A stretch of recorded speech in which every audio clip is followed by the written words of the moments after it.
Film School Slacker contains adult language and themes. Listener discretion is advised.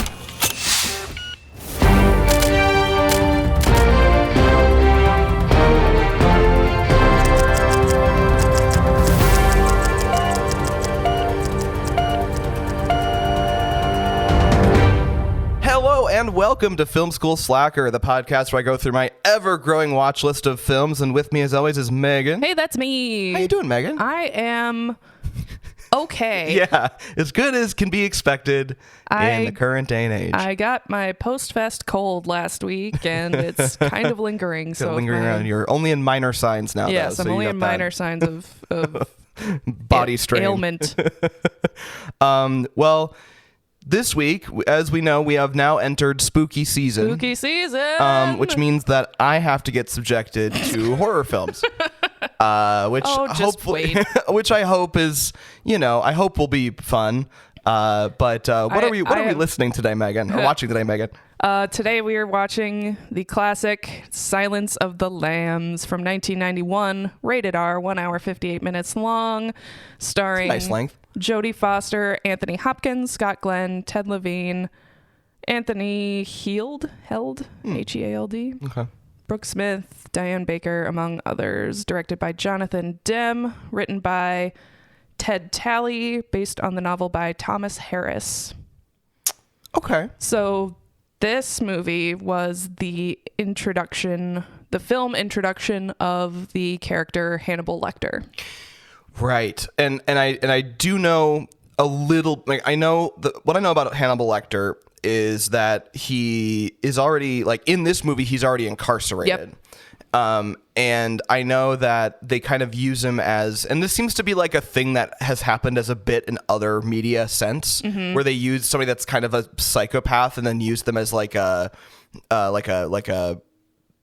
subject matter expert on a different thing. That's kind of all I really know. And that kind of goes to the Mindhunter aspect of it, the criminal profiling. Yes. Yes. Psychologist. Sorry, there's a squirrel. Oh, yeah. Sorry, I literally ADHD squirrel. Yeah. No, I just looked past me and locked eyes with a squirrel on the deck. It's okay. It was a spiritual moment. It's fine. It's all good. Okay. But yeah, so Mindhunter. Yeah. Which was, I believe, the book written by one of the guys who in the 70s and 80s actually went around and talked to the big serial killers of the time, like Ed Kemper. I don't know if he talked to Ted Bundy. I think part of the show was he was trying to talk to Ted Bundy, but Ted Bundy was being a bitch about it because he's Ted Bundy. Yeah. What's new? Or maybe he was already dead. I don't know. I can't remember. Okay. I watched the show a long time ago, and I haven't read the book. So fair enough. So it's kind of that criminal profiling right aspect of it when all. That was sort of early, when that was sort of a new concept in media anyway. Yeah.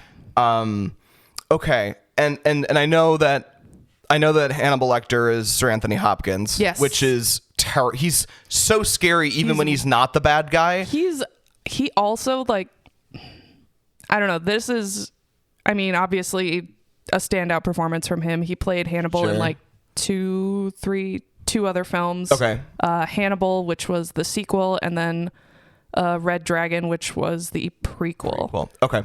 And then of course there's the Hannibal series, but he wasn't involved in that. Okay. Was that younger or a different? It was pre Red Dragon. Okay. So a prequel, but it was a series, and Mads Mikkelsen played Hannibal. And okay. He can also be scary. Daddy. Sorry. Daddy. Sorry. I was just thinking about this last night, and I can't remember who I thought he would be a good if they remade whatever.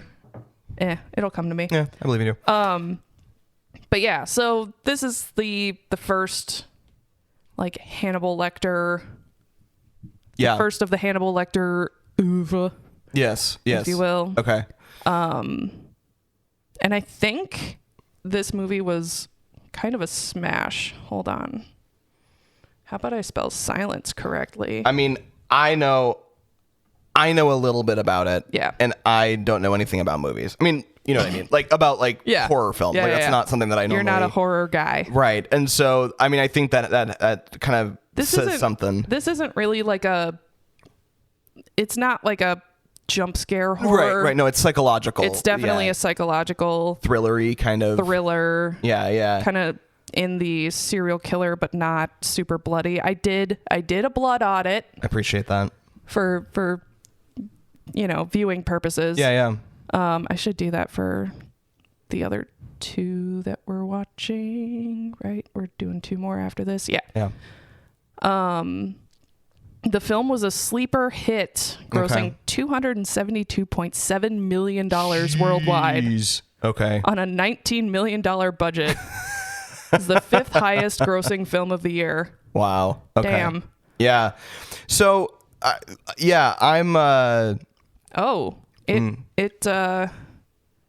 It won the big 5 categories at the Academy Awards. Okay. Best Picture, Best Director, Best Actor, Best Actress, and Best Adapted Screenplay. Jeez. Is the only horror film to have won Best Picture. Okay. So. Yeah. No, this is one where I've been kind of like, it's got so much, there's so much pop culture lore that's kind of been derived from it that it feels like it's sort of like an essential viewing kind of movie. So it's been one that I've been kind of dreading, but knowing has been on the horizon even before the podcast started. So I am, like, all joking aside, like I am kind of looking forward to kind of understanding this movie a little bit more. Yeah. And I said this before we started recording, but I think you're going to like it more than you actually do, more than you think you will. Yeah. Because it's like, I watch this semi-regularly. Okay. It's not like I don't know.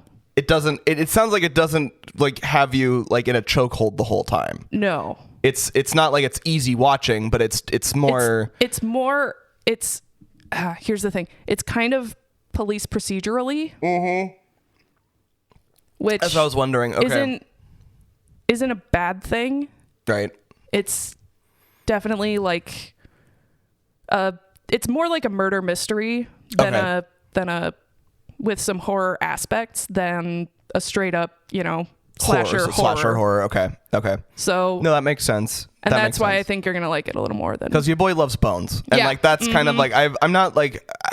There was a time in my life when I would watch NCIS when it was on, but also like I kind of just hate that show still exists. All 37 seasons of it. It's crazy. Like, Jesus Christ. It's like that show started. I think the very first episode of that show was when I think you and I were in like elementary, third and fourth grade, respectively. Like okay, hold on. It actually might be earlier than that. Now I need to know. And I know. I'm curious. I do know that the guy who played, what's the Hocus Pocus. The ghost guy. Oh, the guy that played. God, now I can't think of it. But I know who you're talking about. Yeah. And he's in NCIS, or he was in NCIS for a long time. He was kind of the nerdy guy, like the nerdy investigator. Oh, it's Sean Murray. Yes. Yeah. He played the cat, didn't he? The Thackeray Binks. Yes. Yeah. Yes. Yeah. Yes, I did know that because he was like super young and like, it's so funny. And then you go back and watch it and you're like, he's such a baby. He's a baby. Just a baby. I think we were right. Its first went on the air on September 23rd, 2003. So I would have been in like third grade. 2003? Mm-hmm. I'm trying to do math and it's not working. Yeah, maybe I was in fourth grade. No, I would have been third grade. Yeah. September of 2003 would have been almost 11. So fifth grade. Okay, maybe I was just starting fourth grade. No, I would have been starting. Oh yeah, no, I would have been starting fourth grade. Yeah. Yeah, because I graduated in 2012.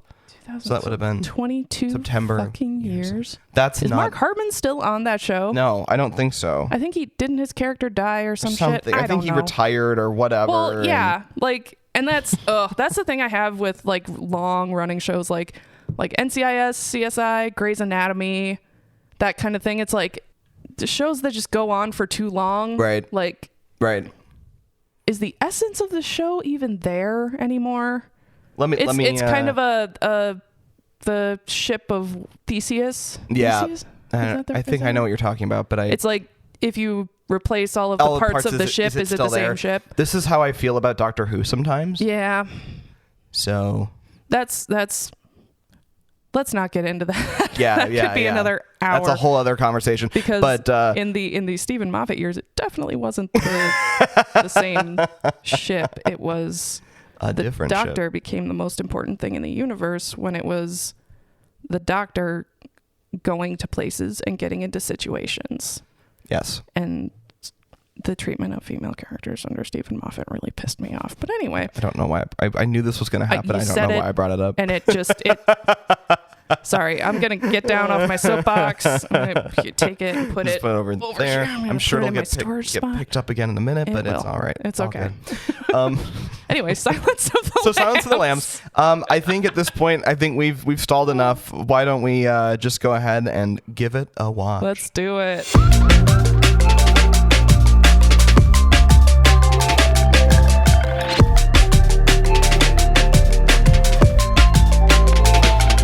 I'm having an old friend for dinner.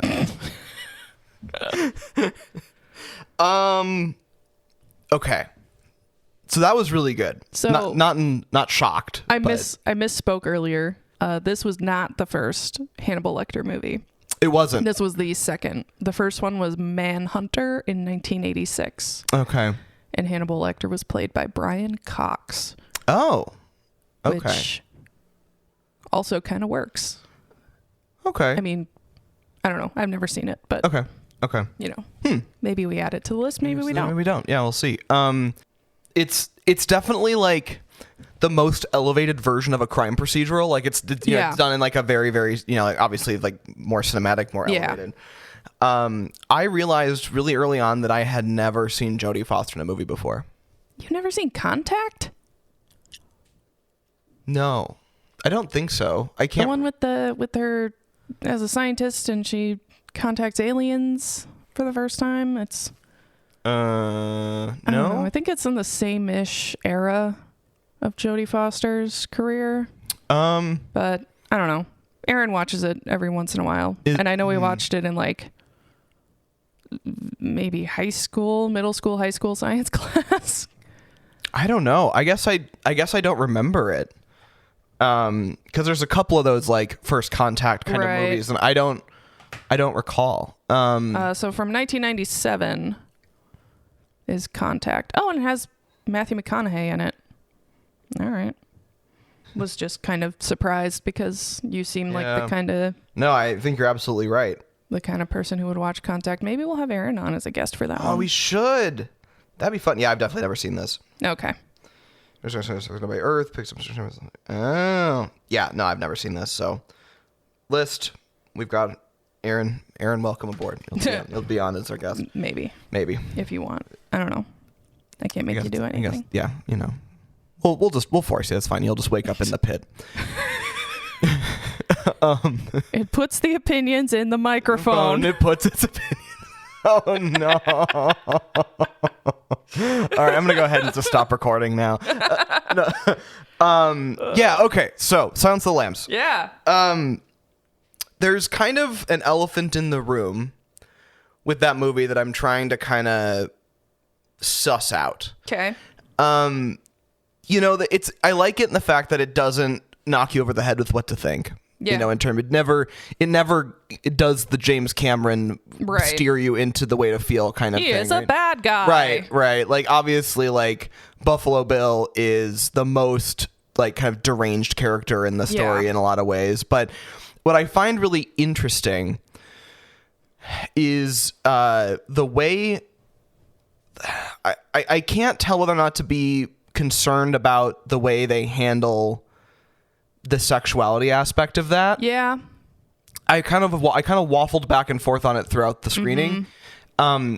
I think it's interesting that they, for 1991, it was in that lens, kind of, if you look at it through that lens, like Buffalo Bill, like they're like, well, no, he's not a real trans person, right?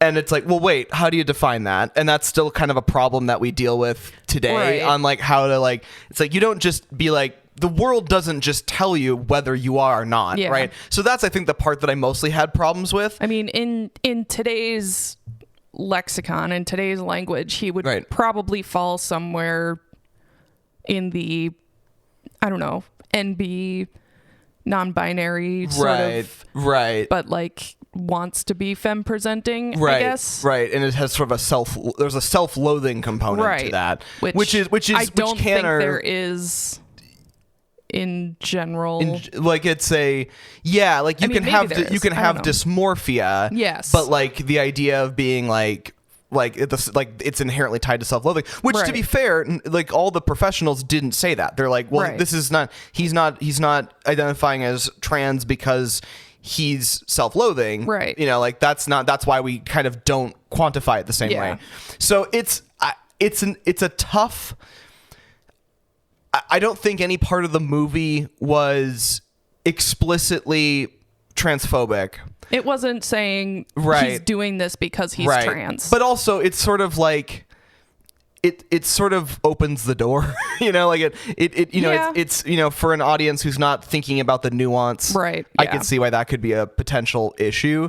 Because I mean, like the idea of like, you know, the scariest character in this story has gender identity confusion. Like that sucks. That's kind of a bummer, I guess. But like anyone can, and you can be self-loathing and you know, not have gender identity confusion. It's like they're not necessarily connected at all. It just happened to be the way that they were showing him manifesting it. Mm-hmm. I don't know. It didn't. I was worried because I had heard, that was the other thing I had heard. It definitely could have steered that. It could have into the he's doing this because he's trans and trans people are icky. Icky. They could have steered into that more, and I was worried. Like my notes even say like early on, I'm like, uh-oh. You know, I was like, where are we going with red here? Flag. Yeah, I'm a little concerned, and then it didn't ever go that direction necessarily. And then so Buffalo Bill was interesting because he was sort of like, who was the primary antagonist in this movie? That's the part that I'm trying to figure out. That's the thing is, I think it's Buffalo Bill. I think so too. Because Hannibal Lecter is kind of almost a side character. He's sort of an anti-hero in a way. He's more of the mysterious guide. Right. For the protagonist. Yeah, flawed mentor kind of character. Yeah. Which I find interesting because he plays interestingly against like the guy that she's working under, who is seen as reasonable and good. Like he's considered to be a good guy, and he is receptive to what she has to say. Like that guy is good, but he also ultimately doesn't really guide her on like her craft in a way that we see on screen. Right. And instead we're sitting from the lens of her interactions with Hannibal Lecter. Mm-hmm. It's very interesting. Like it's a story that I like the setup. The setup is unique. Like I guess I'm not used to the way that they played it. With having that much of a flawed, because you just assume these days like something that's like bad like that, like there's never like any gleaned assistance in the fact that like they had like an actual connection. Yeah, you know, like she had like, you know, Hannah was, and she knew it too. She was like, well, there was like an actual connection here. He's not going to come after me. He would consider it rude. You would consider it rude, and she was right. Like that's almost certainly true. And like because he's like. Yeah, I don't know. It's a very interesting. It's like they understand each other in some way. They're like a weird kindred sort of spirits, but like not. But like definitely not friends. Not but friends, also but like I see you. Right. Like there's some like element of like I like we understand each other in a way that's it's very weird. And to kind of talk a little bit about Hannibal Lecter as a character. And some of this is in my notes, but I just figure there's a lot of why the hell not? There's a lot of stuff to talk about here that I'm trying to just get through it. But what do you think he sounded that creepy when he was an actual practicing psychiatrist? Because like his like voice and mannerisms is so unsettling. Do you know what I mean? Like hello, like very like he's very. I mean, it's the Truman Capote and Katharine Hepburn of it all. It's truly. I don't know. It's a weird accent. It's a weird accent, which hard to place. It's kind of almost mid-Atlantic, but also anyway. So like it's weird. There's in the subsequent movies. There's one called Hannibal Rising. Yep. Which I have seen a long time ago. Yeah. But he was from like Eastern Europe. And then he lived in France for a while and then moved to the United States. Okay. So he kind of has a weird combo accent. Okay. Yeah, I don't know. I think he does. I think he did practice with that. Yeah. With that timbre, because but it would be as a I don't know but just as a person going to therapy, right? Like if my therapist had that kind of energy, I'd be like, ooh, I think I need someone else. Yeah. And then on top of that, like I found it interesting that she asked the question that was, have you ever taken your talent and like turned it on yourself? And that's such a great line. She's like, are you not able to or whatever? And he just like completely deflects the question. Oh yeah. And it was one of the very few questions he fully deflected. Yeah. Because he actually answered a lot of questions. Yeah. And he was manipulative, but I don't think he generally like lied to her. I don't think he ever once like outright lied to her.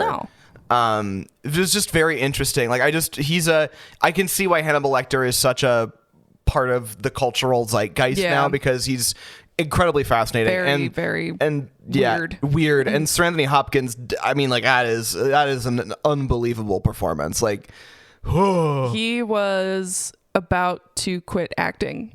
Really? Before he got the role of Hannibal Lecter. Oh my God. He was kind of not seeing the success in his film career that he wanted to be seeing. Okay. And then he got the call, and this movie did way better than anyone expected. Right. And then he won an Oscar, and he's like, okay, well, I guess that's my. Guess I'll keep going. Guess that's my sign. I probably shouldn't stop. Yeah. No, everything I've seen him in has been. He always plays the mysterious character so well. He's just got that something quality in his eyes. Yeah, where you're just like, oh no, are you just like, what are you doing? Like the way that are you psychoanalyzing me right? Like that's just it. Like the second that you sit down in front of him, like she sits down in front of him, and like he's just like the way he's able to look at her, and you're like, oh my God, he's already planning. There's always there's already something running in his brain. Yeah, it's so amazing. Let's see. I'm going to go to the notes because I think the notes are worth the discussion points here. All right. The old lion. We love the old MGM lion from the beginning. I loved like all the intro credits. It's just like block text. Yep.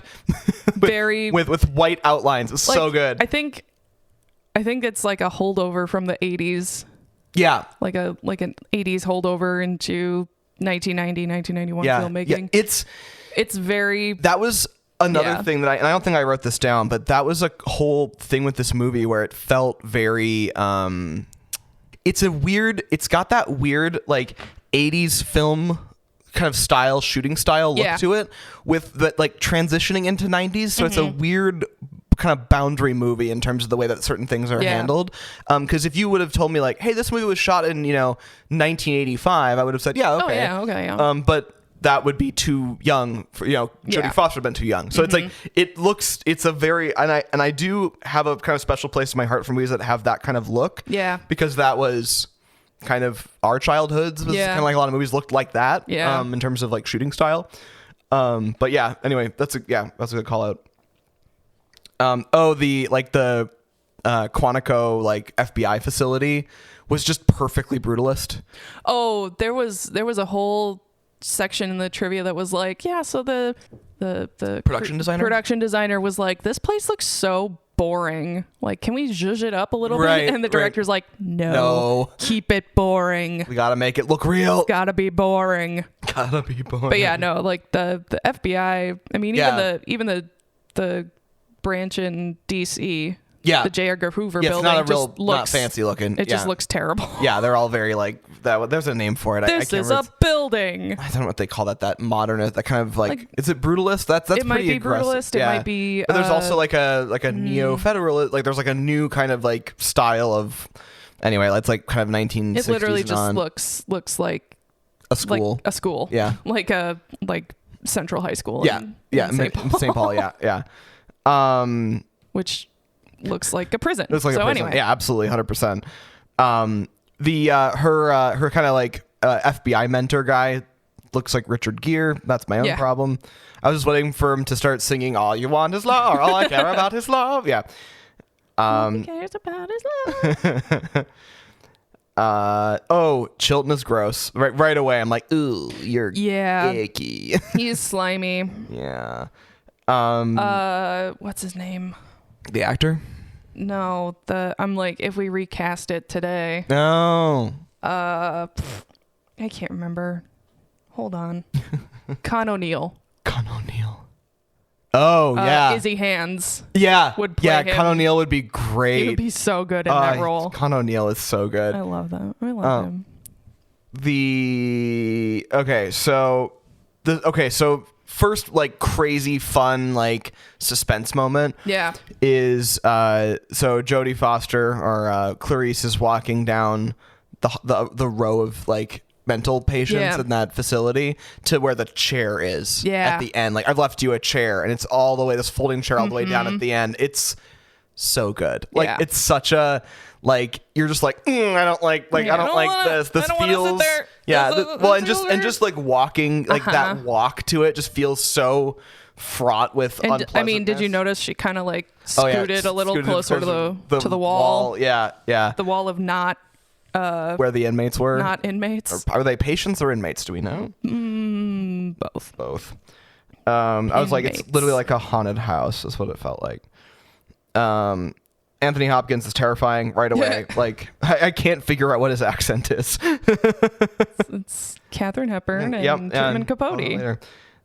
And we get some backstory on her right away. I love the way that they deliver backstory for her. Both in the fact that she's telling Lecter,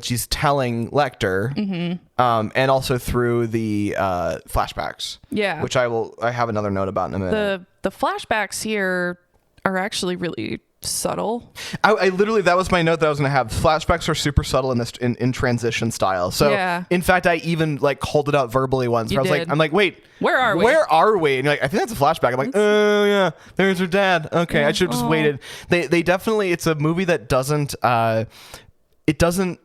hold your hand on its transitions, and so she'll be in the scene and things will start to make no sense in the scene, and I'm like, and the first time it happened I was very thrown off, and then it was like, oh, then it cuts back and she's a child, and then the actor changes and you can tell that now we've gone back in time, it's a flashback. But a couple of times that specific time where I'm like, where are we? Yeah. That's when it got me. Cause like, if I would have just waited another probably 10 seconds, I would have had my questions answered. But it was one of those things where I'm like, I literally thought I missed part of the movie because they do such a good job of kind of blending the beginning of the flashback into what was currently happening. And I actually liked it. You know, overall, it was a good setup. And then as time went on, you would understand more and more that the flashback was happening, and finally cut to the point where you were seeing it was a younger Clarice. And then it would actually flash back to the present, which was cool. I liked it. So there was supposed to be another flashback scene. They were planning on shooting in Montana for the Lamb story in that final. Moment between Clarice and Lecter. Yeah. They shot the scene that we see in the movie, and then they're like, well, guess we're not going to Montana, because the acting in that scene was so strong that they didn't need a flashback. They didn't need a flashback. They just decided that they didn't need a flashback. Oh my God. Oh, that was when she told him about it? Yeah. That was, honestly, that is a... I don't know if I wrote in my notes or not, but that scene actually to me was like, whoa, like that. Yeah. Like they both were on top of their game. Unbelievably cool. Boo, boo, boo. Oh, and then like, so right away, you know, she has that run-in with Miggs, and like Hannibal Lecter is so, like, you can tell he's like irritated. It's so interesting, like the way that's like the only time we ever see Hannibal Lecter get like mad, angry, yeah, and like raise his voice. Yeah. And why, what was his, do you think his motivation was? I hate to be like, what do you think his motivation was? But like, what was like his genuine anger? Like, where did it derive from? Do we think that he genuinely cares about her?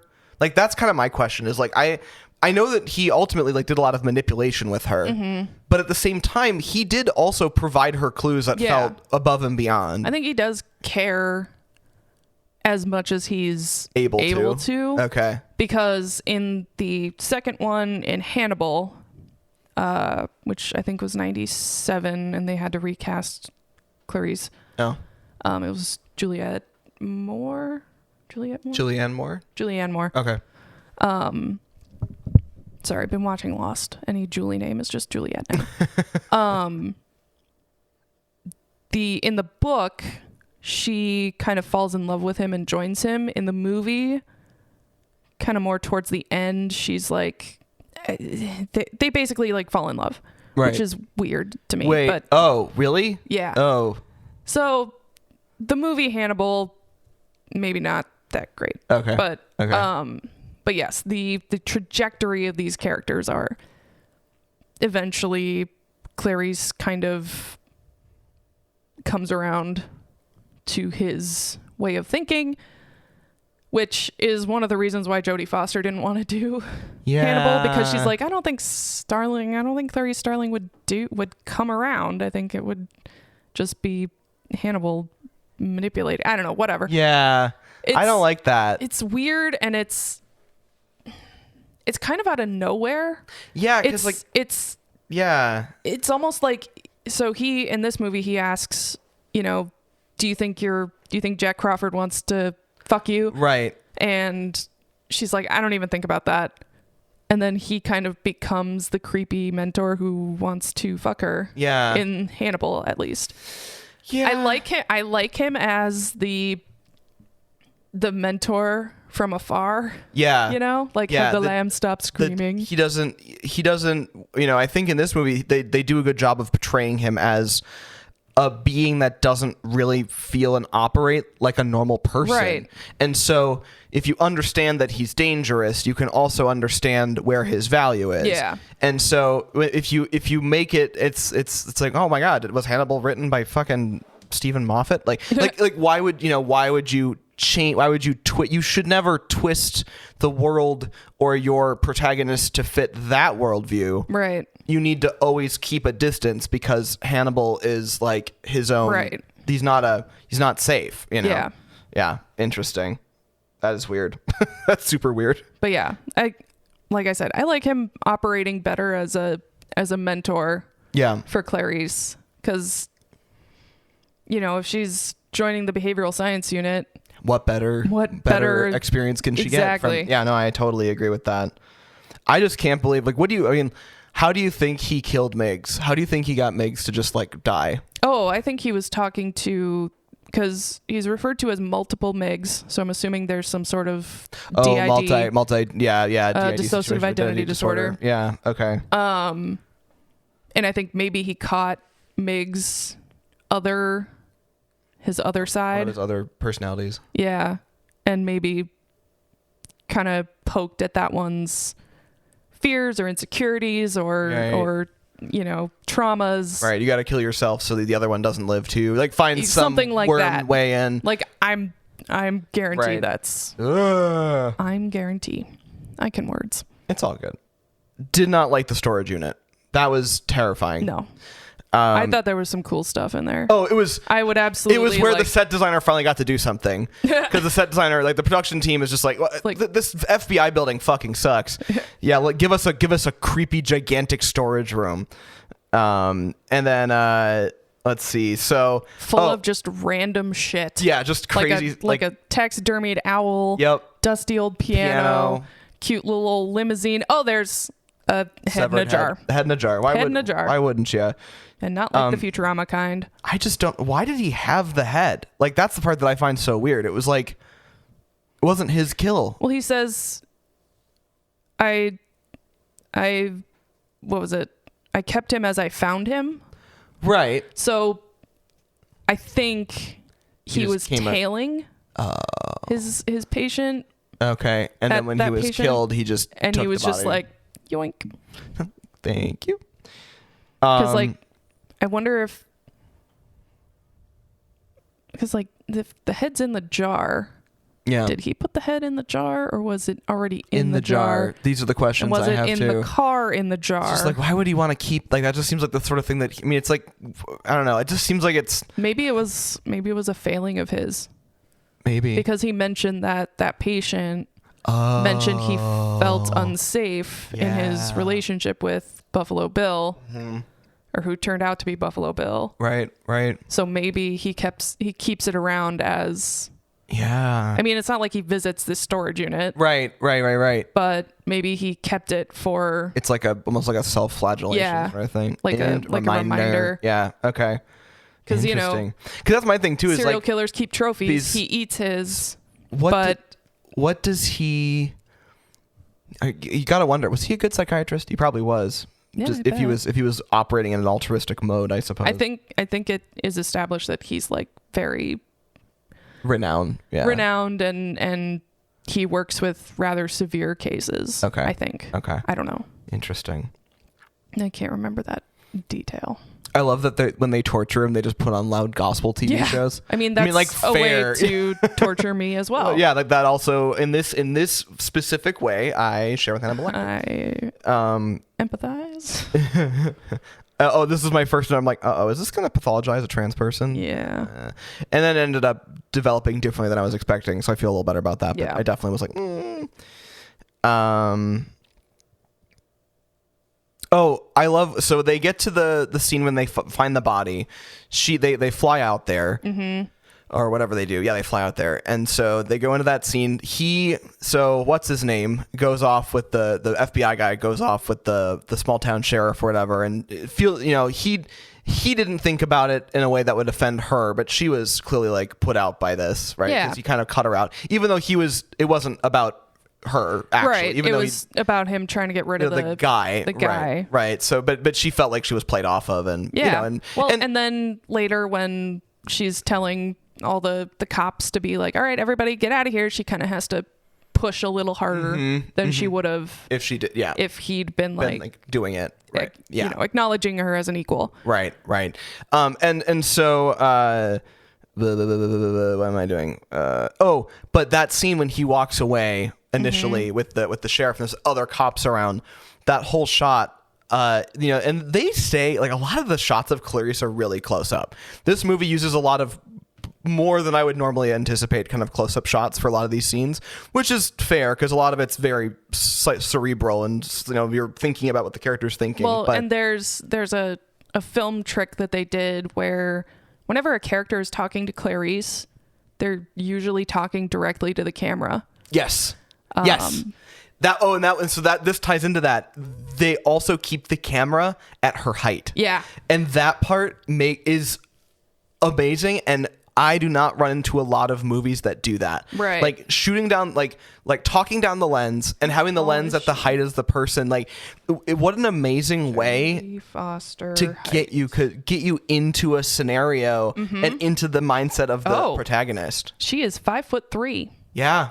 So she's shorter than I am. Pretty short. A little bit. And you can tell, like you can feel, I remember, and that was my note, was literally like, she looks up at all these agents or police officers look at her, and like that sight line is visible. It's so good. What a great piece of camera work. And this is also that same scene as when she encounters that where she runs into she goes and she like flashes back to her father's funeral. Yeah. Because she's in a funeral home, and that was where I was shorter. Then she's much shorter. 12 years old. And it was so weird to see. But that transition was the one that really confused me. I was like, what is happening right now? Why are we so short all of a sudden? This is all making me want to watch Bones. Oh, okay. So I'm on the Hannibal Lecter Wikipedia page. Sure, yeah. He is deeply offended by rudeness and often kills people who exhibit bad manners. He prefers to eat the rude. Hopkins described Lecter as the Robin Hood of killers who kills the terminally rude.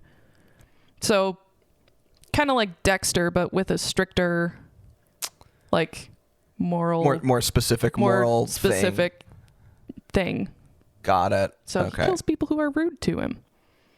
Interesting. Or just people rude. or just rude. Right. It sounds like it's an overall blanket statement on rudeness. Right. Interesting. Don't be rude, or Hannibal Lecter will eat you with a nice Chianti. With some fava beans and a nice Chianti.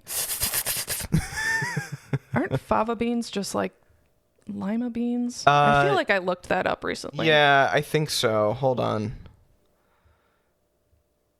Broad beans. Oh, same. Drop a note in chat if you also identify as a broad bean. Sorry, I'll see myself out. So go on now. Go on now, Go on now. She also leans into her West Virginia accent. Yes, to kind of get people to get them on her side a little more. Yeah. She's also very good at emotional manipulation. Oh, yeah. It's pretty cool. She's good at it. Yeah. You don't get into the FBI without some special skills. A specific set of skills. Is Jodie Foster, does she have an accent? Or like, is she from anywhere that would have a notable accent? I don't think so. Okay, because the accent's pretty good. Oh yeah, no, she's from LA. Crazy. So, LA. Oh my god. Oh my god. Vocal fry. Let's just talk in vocal fry. Only vocal fry. Sorry, everyone. If you're still listening, we'll keep going. Yeah. I think you called this out. So this body's been in the water for so long. They put on mentholated cream right under their nose to protect from the smell, and then they open up the body bag, and he kind of has he literally just flourish, and it was I think it was kind of like a ripping off the Band-Aid sort of thing, right? But still, it was like right. Wah, yeah. the body. Welcome. Yeah. I present to you the body. The body. The body. He was be August. So yeah. Is dead. She is dead. Yeah. So, and this was the other thing I thought was interesting was I have definitely seen way more gory stuff in Bones. Oh yeah. Like most crime procedurals. Bones got nasty. Bones is actually shockingly nasty. Yeah. Like it is a lot. And this one was, all about, and they definitely played more into like the Hitchcockian kind of idea of like what you don't see is more terrifying. So a lot of times they'd show her pictures of stuff. Well, yeah. And like when Chilton's showing her the picture of what happened to the nurse, he's like, yeah, they were able to reset her jaw and save one of her eyes, but right, and it's and you don't see the picture at all. It's just like, yeah. Oh God, what happened? Oh God, it's terrifying. Howard Shore, I actually like. The score is very nicely understated. Yeah, it's kind of ever present, but low. The whole movie is. Yeah, like it's an interesting cadence. The score is very plays in. I liked it a lot. Jodie Foster has a great voice. Yeah. I just never really, again, don't have a lot of experience with Jodie Foster. Yeah. And I get it. Like she's got a really, really good voice. Mm-hmm. Yeah. Just ignore him. He's not a real PhD. At this point, there's a lot of shots. The camera moves a lot. It's really dynamic camera, and it's sort of like pan out of one room and into another, and it does all sorts of crazy stuff, and it was done well. Like it could have been that had all the trappings of being a little shaky, and it was not. Right. So that was nice. Oh man. Okay, and then we have the gal in the pit, and all I can think of Buffalo is How I Bill, Met Your Mother. Jesus, which was a reference to that. No, this. No, it makes sense. I'm like, oh, they really went all in on that commitment. Okay. So Buffalo Bill was a mix of Ed Gein and Ted Bundy, which honestly, okay, Ed Gein only killed 2 people. He was a grave robber. Right. Technically a murderer, not a serial killer. Right. He was just fascinated by women's bodies and would dig them up and take their skin and make stuff out of it. Yeah. I mean, we all have to have hobbies. I mean, he's from rural Wisconsin. Like, so, what else is there to do? I mean, oof. Sorry, that was a lot. I'm gonna go into apologize timeout. on behalf of myself, myself, my family for anything I've said about Wisconsin. Yeah, I'm kidding. But yeah, it was the tactic that he used to get her in the van was something that Ted Bundy did. Ted Bundy did. I did know that. Yeah, where he would like pretend to be injured and ask for help. He would have a fake cast on his arm. Yeah, and I think he got 2 women on the same day in that manner. I think it was like a big festival that was going on, and he was trying to load like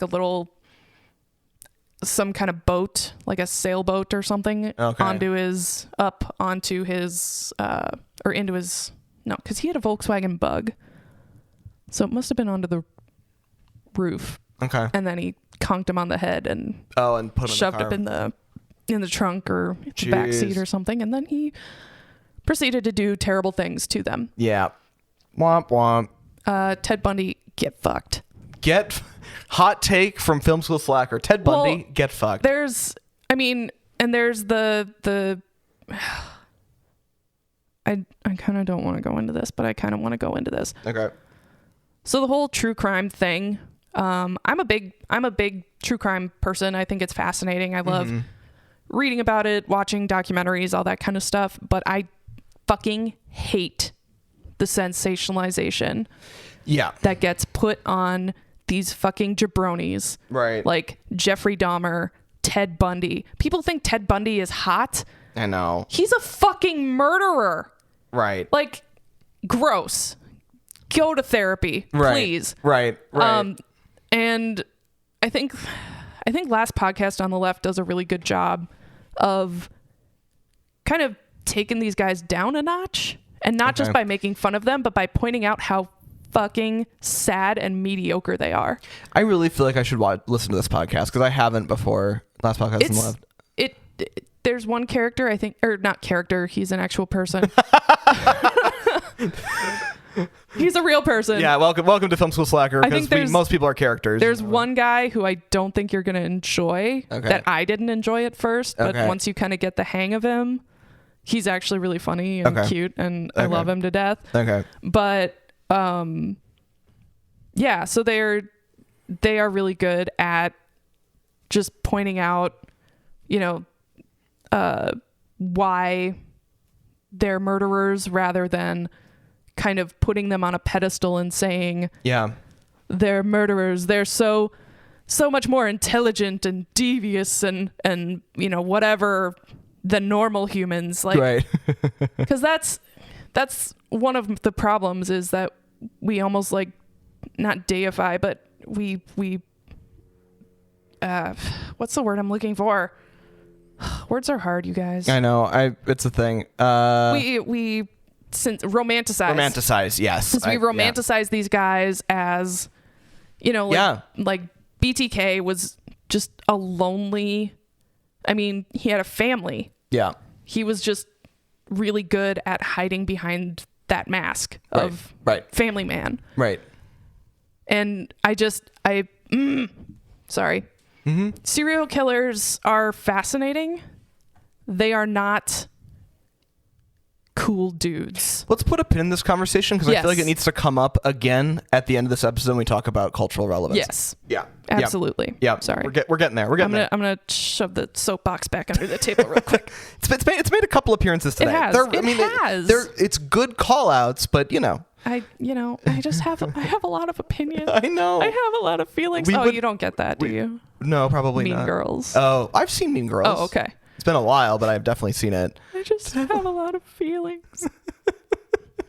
I mean, if we didn't have strong opinions, this podcast would suck. That's also true. Yeah. Yes, I know. You're welcome, and I'm sorry. And I'm sorry. Exactly. Yes, I know, Clarice. So terrifying. There's just every now and then I just have a weird random Hannibal quote. You know what? It's a very quotable movie. Very quotable. Well, and we'll get to it because there's one that I kind of lost my shit about. Yeah. Getting her backstory through talking to Hannibal Lecter is great. It's a good because it gives you storytelling, that backstory that's good to know because she's an interesting, compelling character, and it also advances the plot because it's like part of the quid pro quo, which is super interesting. That's a smart setup. Kind of two-step. Yeah. Allowing it to do two things for the audience at once, and not feel like it's halting the storyline. Right. Not a real transsexual. Okay. There's some stuff in here. I mean, like, both of us are cis, so we can't speak to how someone would feel about this movie because I feel like it did pretty well for 1991. Yeah. But I know that there are differing opinions there. Well, and there's, they use the outdated T word, transvestite. Right. And I know people have wanted to cancel Rocky Horror for its use of that. But then there's also the faction that is like, no, that's reclaiming. Right. So it's kind of a individual preference thing. Yeah. I don't know. Yep. Yeah, it's a tough one. Trans friends, let us know in the comments. Weigh in on that. The way they transferred Hannibal around, I think that it probably violates some sort of human rights clause. Probably. I don't think that the face covering in a strap to a hand truck being moved around, chained up. I don't think that that's allowed, but I also don't know. I think if it's not allowed, which I don't think it is, I think he has special instructions because how dangerous he is. Because of how dangerous he is. Because, he was complaining of chest pains. Right. Went to the infirmary, wasn't restrained, and then he attacked the nurse. Right. So it's No, I understand. It's like risk mitigation, I guess. Totally. It's just I guess we're going to have to find a way to be like, hey, everyone, this is going to be really shitty, but we don't have a lot of choices. Pretty much. Yeah. Let's see. It's it's kind of like taking putting a muzzle on your dog. Seriously, and it's I don't like this, you don't like this, but we gotta do it. We gotta do it. It's part of the situation. No one's happy about it. Yeah. Yeah. Oh, and Senator, one more thing. Nice suit. Nice suit. Every now and then I think I'm just gonna I'm gonna try to work on my Hannibal Lecter voice because it's so hilarious to me. Created a monster. Yes. And a nice Chianti. That was improvised. Was it? The lip thing was his? Was improvised, yeah. Anthony Hopkins, you're terrifying. He studied, so apparently he had a friend who just never blinked. Oh. Or very rarely blinked and people thought it was weird. Okay. And then he also studied Oh. reptiles. And reptiles only blink when they want to. Or they, they get something in their eye and they're like, fuck that. Yeah. Because he doesn't really blink. You rarely see it. Yeah. Oh, it's so weird. Super weird. His eyeballs must have been so dry. So dry. My God. Or whenever the camera pans away from him, he's just blink, blink, blink, blink, blink, blink, blink, blink. Yeah. Oh my God. That room that they hold him in on the top floor of that building was weird. Also, how much work they had to put in to build that custom cage to put him in. It's so weird. And then they have to fly her back over, and she takes TWA, and that was funny. Oh, she gets dragged away, and he hands her the thing. What did you make of the weird finger stroke? I think that was a precursor to his stuff in Hannibal. It was Oh, you think so? I mean, when was the last time he touched someone without killing them? See, and I kind of took it as his. Yeah, to me it felt like it was sort of this has been my only chance at direct contact. Yeah. And that was kind of it. I don't know. I just wasn't sure. He clearly has very his brain isn't wired normally for human interact, for how he relates to people is not probably wired super well. Right. But I also don't feel like, it doesn't sound like that he has, because there's kind of that brand of serial killers where it's sort of like the I kill the thing that I want. Yeah. Or covet or I'm jealous of, or like there's like usually that, but he doesn't seem to have that. He seems to be more on the I go out, I kill and eat the people that I find rude, or like there's that kind of, I don't know, I just find it very interesting. Oh yeah, and she flies back on TWA, which was so funny. Which I don't know, I don't remember when TWA went under, but it could not have been long after this. No. So as he's plotting, you can see he's got that pin he was able to find, and was you can clearly tell he's gonna take these two cops down. Mm-hmm. That whole time as that's happening, there's this like soft piano music in the background, and it is terrifying. Yeah. I don't know why. It was just terrifying. It's the contrast. Yeah. It's we know something terrible is going to happen, but there's this nice, pretty piano music playing in the background. Piano music in the background, and everything's fine. And then, he eats that guy's face. Right. Yeah, exactly. Speaking of which, you look real good there. Like the one cop is trying to like tell the other one to calm him down. You look real good there. I'm like, no, don't say that. Why are we saying that? That's not it. We don't need to say that. Precious, you up there, you little shit? Poor Precious. Justice for Precious. Justice for Precious. I mean, I think. Do you think that she took the? She took the dog home? Yeah, absolutely. I think that was a trauma bonding thing. Probably. I think she's like, I survived this thing, and so did you, and I'm gonna bring you home, and you're gonna meet my cat. Wouldn't that be weird though, to like take the dog of the person that was like gonna take your skin? As a dog owner, no, not really. You don't think so? It depends on the dog. Okay. If the dog was also an asshole. That's fair. And Precious did not seem to be an asshole. Precious isn't an asshole. She's just a dog. She's just a little poodle thing. Yeah. Which, fine. I mean, I probably wouldn't take a little poodle thing, to be honest. unless you bonded, Yeah, again, I guarantee that was a bonding thing. Yeah. Because like she didn't really want to hurt the dog. No, clearly she was not actually interested in hurting the dog. Yeah. Which I find funny, because usually in movies, if an unlikable or villainy character has a dog, the dog is also unlikely. Well, I was going to say they give him a dog to make him more likable. Likable? Sure. But yeah, because honestly, the fact that he has a tiny little dog makes me hate him a little more. Right. Because he's definitely not treating that dog well. No. I mean, no. She doesn't look like she doesn't look malnourished or whatever. Right. But he's also a psychopath. Yeah. So there's that. So it's like, yeah. That kind of subverts that trope, I guess. Yeah. Oh my God. Okay. Would you fuck me? I'd fuck me.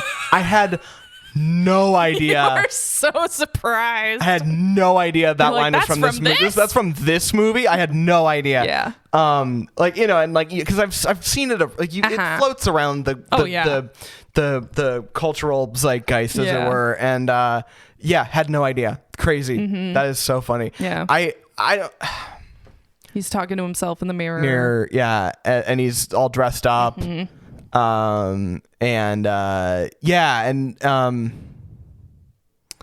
That's the part. Yeah, and this. So I don't know. Buffalo Bill is a struggle for me. Obviously, I think that most people would find him to be a struggle, but I just don't know how to make heads or tails of him.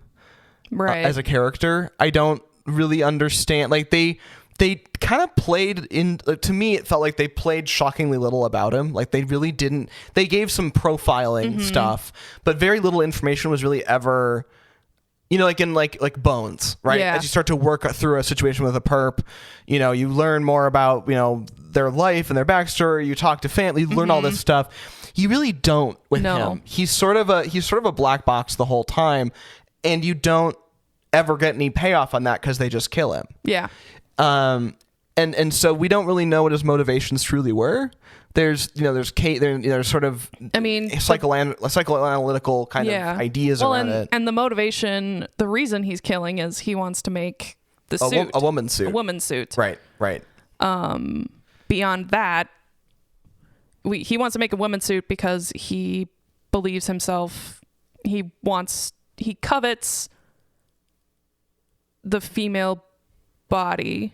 Is that what they're going for? I think he covets a body that's not his.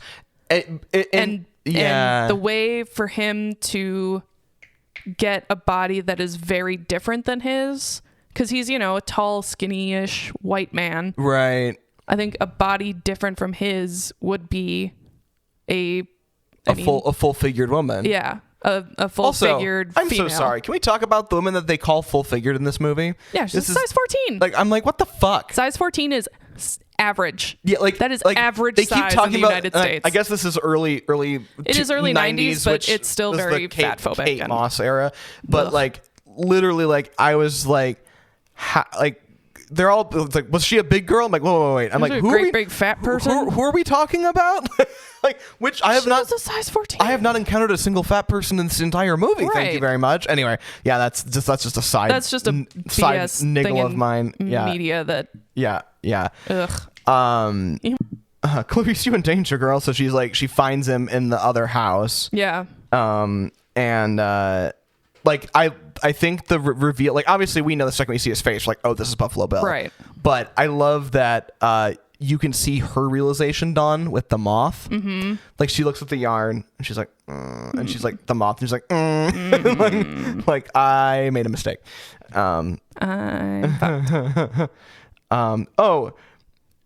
The house was crazy. Great set design, but great set design. But what is going on in that basement? It does not make huge. sense. The basement is three times the size.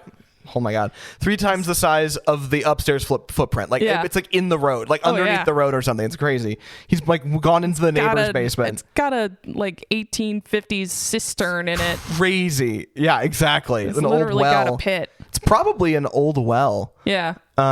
Yeah, crazy. Because you're supposed to declare those if you have those on the property when you buy or sell a house. So yeah. Anyway, yeah. I kind of want one. Crazy, right? Just like an old pit. Yeah. Yeah. I love a pit. Not for any nefarious reasons. No reason. No reason. I just think it's a fun aesthetic. Yeah. Yeah. Maybe I if it was shallow enough, you could rig it up to be like a hot tub. I will probably my brain hurts. Why am I having so much trouble? I'll probably bleep this because I didn't get permission to say who, but oh yeah, had that cistern in his basement in Anoka. Yeah. That thing was fucking that cool. was crazy, and he had lights down there, so you hang out. That's neat. It was really cool because that was pretty shallow. Yeah, you could stand in it. It was maybe 6 feet. Yeah, and it had a little thing around the edge of it. Yeah. It was cool. It's very cool. Yeah, I'm jealous. I want one. Right?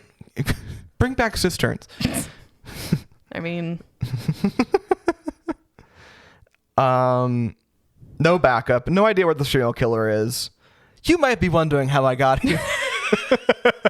Just wandering around the serial killer's home it's just with her a gun in the black, but with him with the night vision goggles. Right. You might be wondering how I got here. This situation. Let me take you back. I hate that. That's what popped into my head, but it is hilarious. Absolutely what did. Yeah, that whole night vision sequence, terrifying. Yeah. Absolutely, just shit your pants terrifying. He's literally just stalking her around his basement when he could shoot her at any point, and just didn't. And then, all this will have been for naught. Right. Oh man, that was, and she just had the wherewithal to just turn and fire. Oh god, terrifying. Okay. Give me a slice of that FBI seal cake, fam. Oh my god. That was a huge slice. Huge slice of cake. This is a big old cake. It's literally I don't even know what the percentage of that cake was. Yeah, it was crazy. But that was at least 1.5 pounds of cake. Absolutely bonkers. I love it. And for stuff like that, it's usually a ceremonial first slice, and then they take it in the back and cut it into smaller pieces. But yeah, I guess that was quite a slice. Guess the FBI don't work like that. They don't do that. No. They're no, you're getting 1.5 pounds of cake, and you better eat it all, you little shits. This is hazing.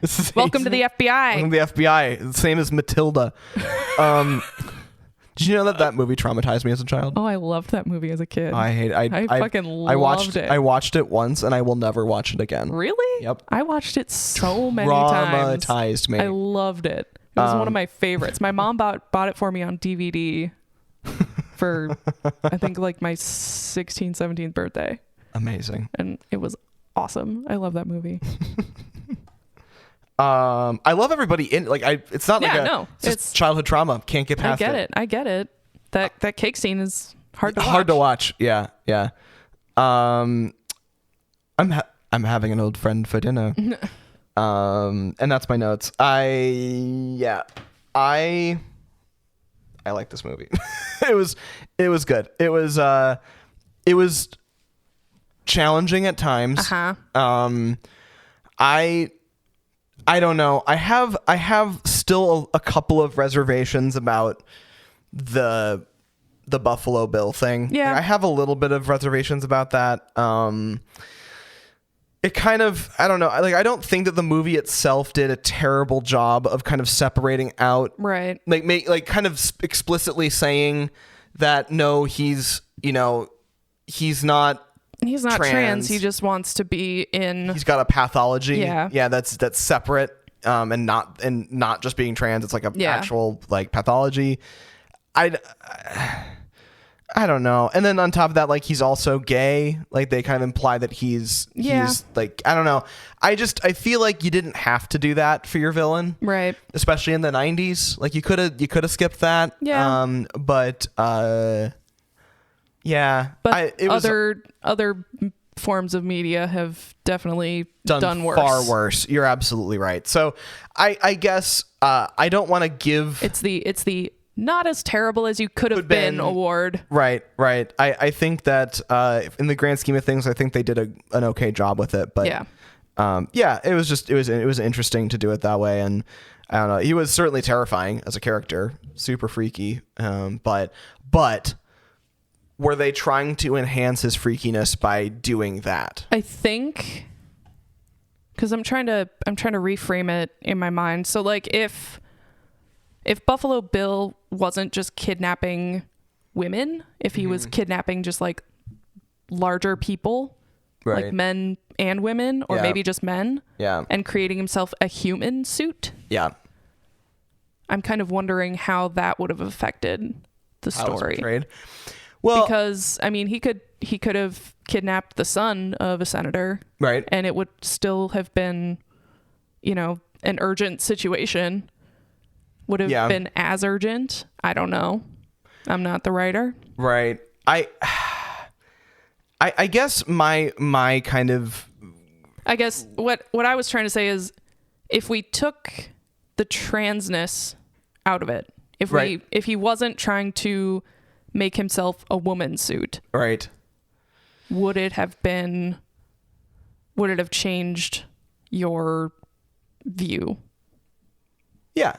Because my concern mostly is around, did they intend in the script, they intend to enhance his scariness by making him the Oogie Boogie trans man? Yes. Gotcha. That's the part that I feel like that they did a good, I think that in terms of the pathology, I think they did an okay job of kind of trying to be no, we're not trying to do that about people that are trans. Usually passive. They don't really commit crimes. Right. They kind of did all the right things that way, but it could still be misconstrued. Yeah, because you're ultimately still being be dumb. Right. Well, and you're still acknowledging as a movie by saying by just even including the character being more oogie boogie because they are is, to me, I think, a bummer. You know. So it is what it is. And to your point, it's 1991. Yeah. It was a little bit different that they handled things, but I just find that's kind of the main component, because you're right. It would definitely be different. Even if he was gay and making a person suit, right, and he was kidnapping men, I think it's a little different, though it would be still kind of a problem. Yeah, because then you're still, but it doesn't murdering matter. People. But it doesn't matter though, because regardless, anyone can be, can have, psychopathic tendencies regardless, right? That's not the point, but it's, I don't know. I found it a little like, oh boy, okay, this is how we're gonna do this, you know. But honestly, didn't ruin the movie for me, but I could see someone being offended. Yeah. And I could also see it causing problems. Right. Just with portrayals, you know. Absolutely. But that's a very fair statement. It is what it is. But shall we rate this thing? Let's do it. Sweet. Okay. So, production design. Give it a 2 because that FBI building is ugly as shit. I'm kidding. No, I think they did a really good job. Yeah. I would say probably at least a 4.5. Oh yeah. It was. I mean, if we include, production and design also being like editing and cinematography, which we frequently do, I think that gives it a 5. Absolutely. So that I will say is a 5. Made you feel real icky. Yeah, because you were in Clarice's shoes. Yeah. Pretty much the whole time. Yep, exactly. Or like the victim's shoes. Yeah. And done in a very, very direct way. It's very, very cool. Okay, story. This one, I think it's not groundbreaking now, but was it groundbreaking then? Do we know? Because I don't know. I think like societal interest in the behavioral science part of the FBI was growing. Okay. Or had been growing. Yeah. And I think this was something that they'd never really taken like I'm trying to remember like other big serial killer or murdery movies. And the one that comes to mind is Psycho. But that wasn't really... It ended up being about Norman Bates, but it didn't start off being about Norman Bates. Right. And his psychology. So... I'm kind of... I just don't want to make a broad sweeping statement that's completely wrong. But like, I think story-wise, this is one of the earlier depictions of profiling being used to catch a kriller. To catch a kriller. To catch a killer. To catch a crawler. I don't know. Yeah. You know what I mean. I do know what you mean. I think this is a 4.5 for me for story. I mean, it's engaging. Yeah.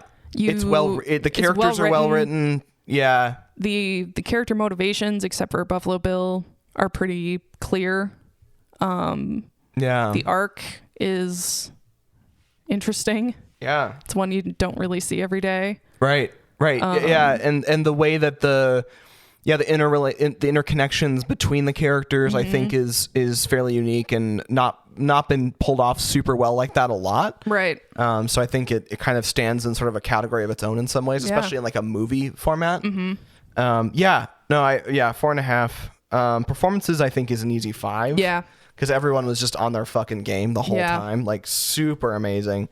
I mean, it won Best Actor and Best Actress. Right. Oh, did they both get one? Yeah. Yeah, that makes sense. It won the big 5. Yeah, that's... Best Picture, Best Actor, Best Actress. Yeah. Best Adapted Screenplay, and maybe Best Director. I said it at the top of the episode. Yeah, I think you're right. Yeah, it was Best Director, I think is what you said. No, it was great. It was an absolutely... It was everyone in it, like, just... absolutely knocked it out of the park. Super amazing. Yeah. Best directing. Okay. Best picture, best actor, best directing, best actress, and best adapted screenplay. Okay. Nice. Damn. All right. And that brings us to cultural impact. Right. Hold on. Let me get my soapbox back out. Yep. Please hold everyone. She's grabbing it. I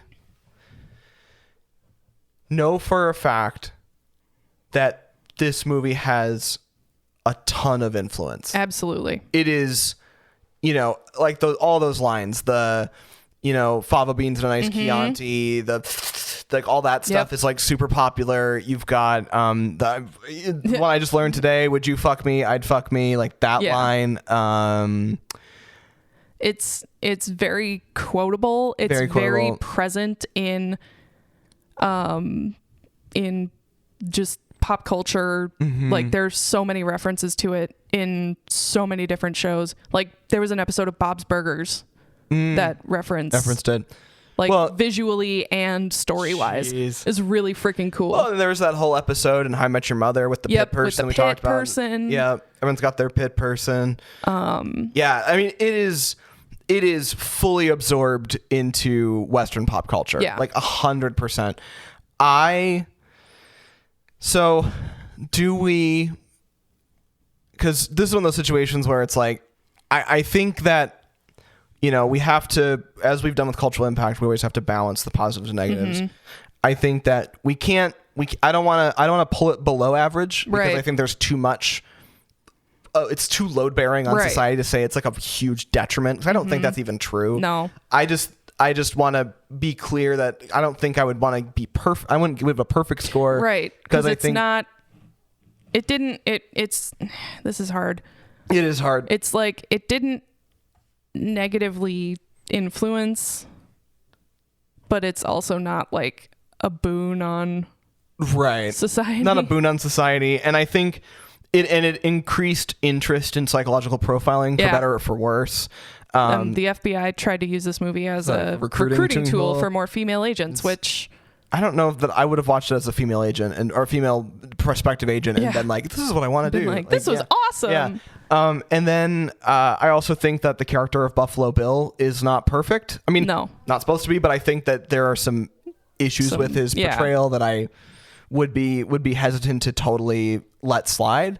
So I think that maybe a 4.5 for this one. I was gonna say 4. 4? I could say 4. Yeah, 4 makes sense. It's between Buffalo Bill being sort of a problematic situation, and then also like, just because you have interest in true crime doesn't mean that it's a good thing, as you've discussed with your soapbox. Well, and there's always been an interest in true crime, right? Like the 1800s, right? Like going back further than that, I bet. It's I don't know, something in our human brains that when someone breaks the rules, we are fascinated by that story, right? And I'm really curious as to, why that is. Yeah.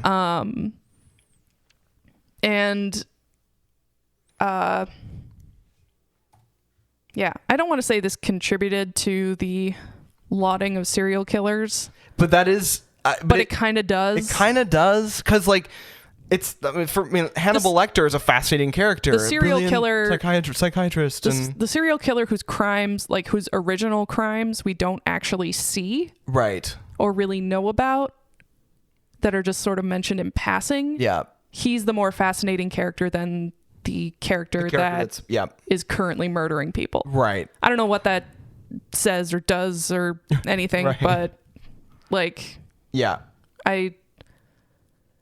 in the books,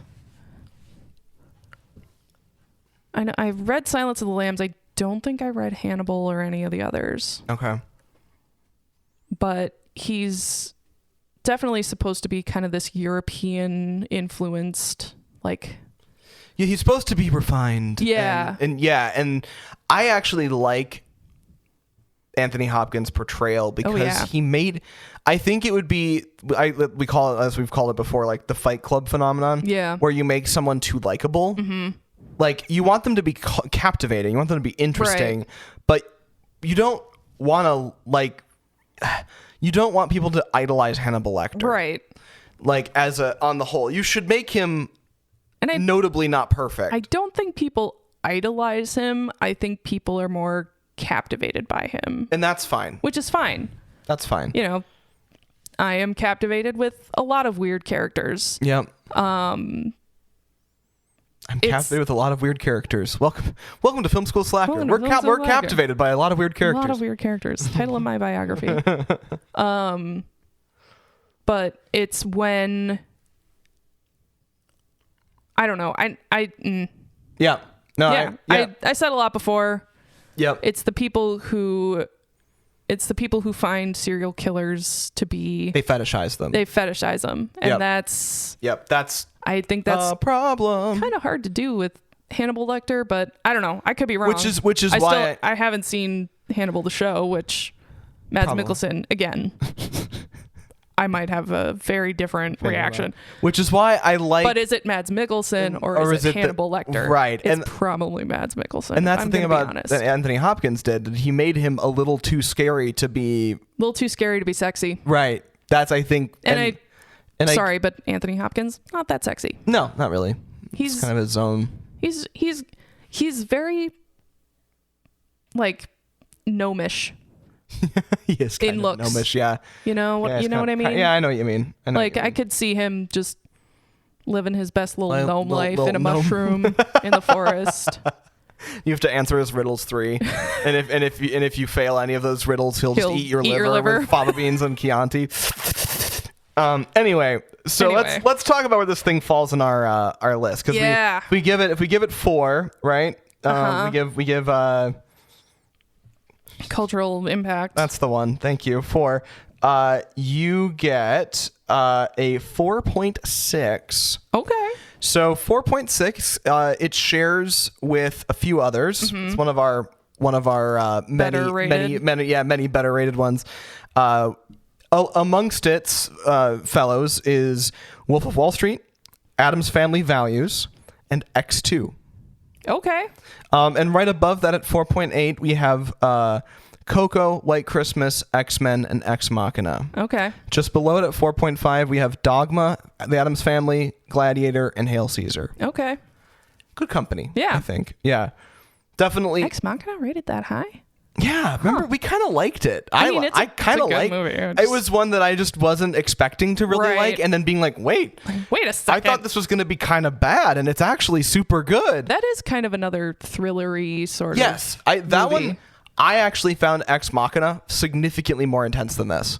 From just like a raw tension perspective. Like this movie, other than those couple of moments, like with the night vision or a couple other like kind of like things you don't see or walking, like there's those moments, but like they generally, like I feel like the movie itself operates at a much lower tension level than a lot of other kind of thriller suspense movies. And I think that could be because we're so used to police procedural stuff now, because it is so fucking prevalent on TV. Right. You know, we're pretty anesthetized to it. I bet at the time it was probably kind of risque. Yeah. Or shocking, and it just wasn't. And now it's kind of like kids nowadays watching The Exorcist, where they think it's funny. Right. Because it's so, but back in the day it was fucking terrifying. Right. I think that's kind of where we're at. Yeah. But yeah. I told you like it. I am always right about everything. You heard it here first. But yeah, I'm glad you liked it. I hope you revisit it at some point. Yeah, I think I might have to enter into my spooky season. Circulation. It's a good like, I don't want to say comfort movie, but it's a good spooky season movie. Yeah. To just kind of. It's got tickle your the right amount of spookiness and the right amount of scary. All right. Well, with all of that being said, thank you so much for listening to Film School Slacker. I'm Ian. I'm Megan. And we will see you next time. Next time, baby. Thank you for listening to Film School Slacker. Our graphic design is by Mitch Ransdell. Music by Ariel Shalom and Ziv Moran. Voiceover audio provided by Mike D and Janet Paoni. Learn more at filmschoolslacker.com.